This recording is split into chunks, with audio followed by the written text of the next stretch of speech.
fazemos hoje era considerado impensável naquela época. Reajustes salariais, por exemplo, acima do salário mínimo, levava a greves e a prisões.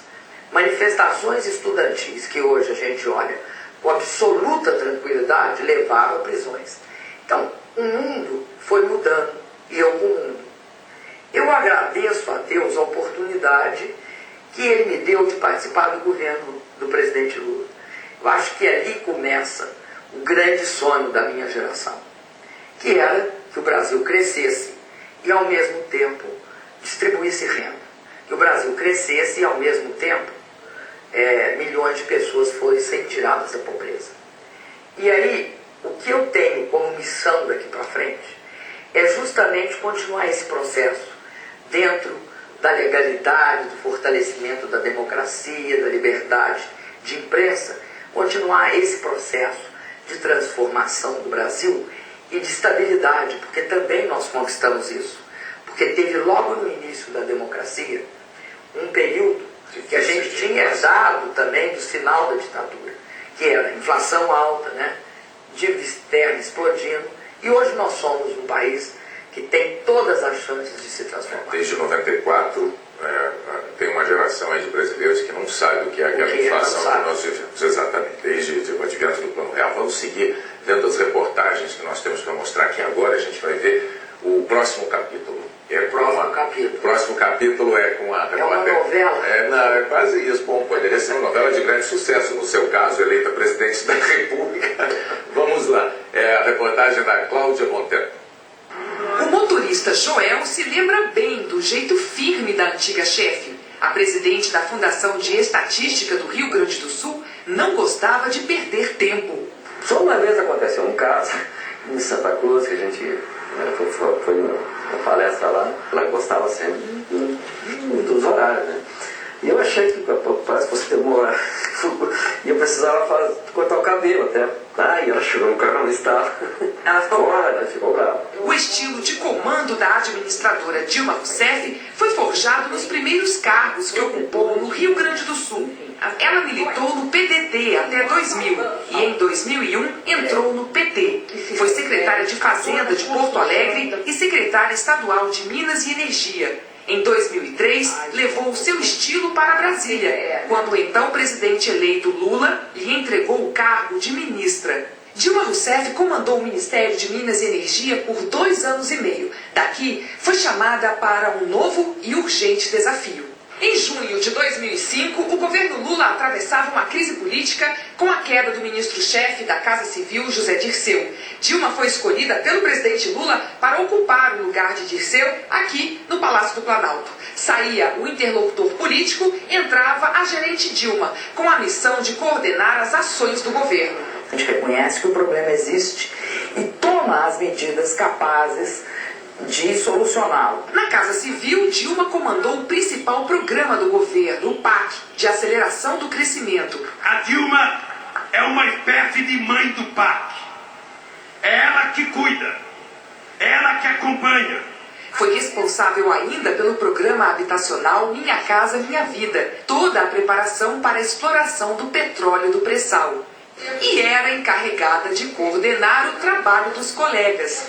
Nessa tarefa, ganhou fama de durona.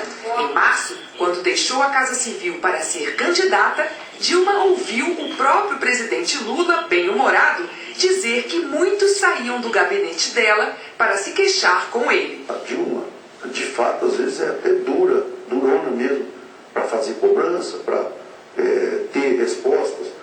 Então, a equipe acaba se alinhando e procurando fazer as coisas que tem que fazer para depois não ser cobrado. Bom, essa pergunta agora a gente vai querer que a Fátima Bernardes faça lá do estúdio do Jornal Nacional. Fátima. Boa noite, presidente. Parabéns pela vitória. Eu queria voltar a esse momento que a gente viu no fim da reportagem, da mãe do PAC, o momento que a sua candidatura foi decidida. Como é que a senhora recebeu essa indicação do presidente Lula para disputar a eleição? Foi com surpresa? Ele teve muito trabalho para convencê-la? Ou, na verdade, já era um desejo daqueles que a gente esconde até da gente mesmo? Olha, Fátima, sendo assim muito honesta contigo, eu nunca imaginei em ser presidente da República. Eu sempre fui uma servidora pública. Acredito que ser servidora pública é uma coisa importante, porque a relação que a gente tem de ter com o Estado não pode ser o Estado nos servindo, mas nós servindo o Estado e a sociedade. Quando o presidente começou a dar os sinais que ele queria que eu fosse a sua sucessora, a primeira reação que eu tive foi uma reação de achar que não era muito por ali. E daí, aos poucos, eu fui me convencendo. E aí é algo muito interessante, Fátima, é o seguinte: servir ao país, chegar a ser presidente, é de fato talvez um sonho que cada brasileiro esconde lá no fundo da alma. Por quê? Porque é a maior realização que uma pessoa pode ter no seu próprio país.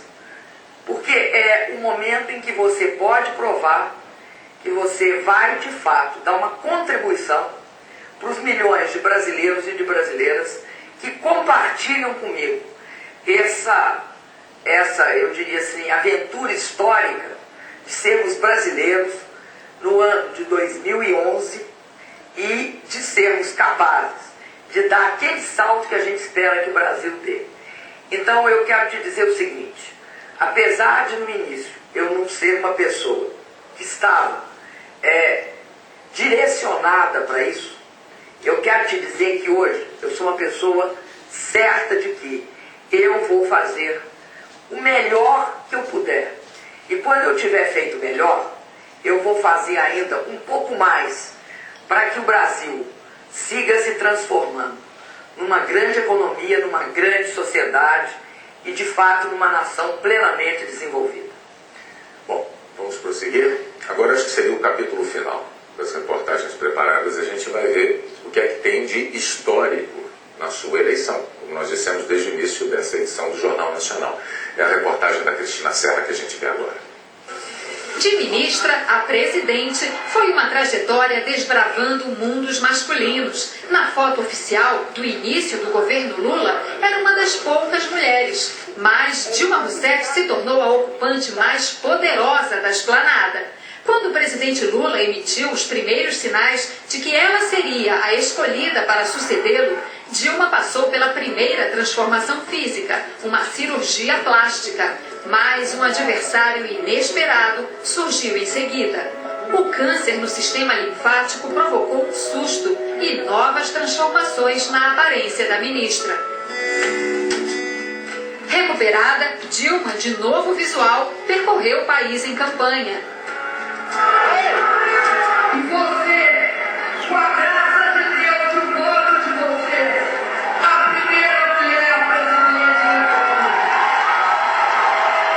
Ainda no primeiro turno, a chegada do neto, Gabriel, foi um presente. Mãe acha que vai quebrar, né? Vó sabe que não quebra. Eu tô hoje meio boba. As denúncias contra a sucessora dela na Casa Civil, Erenice Guerra, foram um transtorno inesperado. Para muitos analistas, este foi o principal motivo do segundo turno, e a vitória nas urnas foi adiada em um mês. Já no primeiro dia da nova fase da disputa, Lula reuniu aliados eleitos e convocou todos para se dedicar à vitória de sua candidata. Eu trabalhar, O próprio presidente intensificou sua participação no programa político e nos palanques estaduais. Carreatas, passeatas, comícios. Lula estava ao lado de Dilma em todo o país.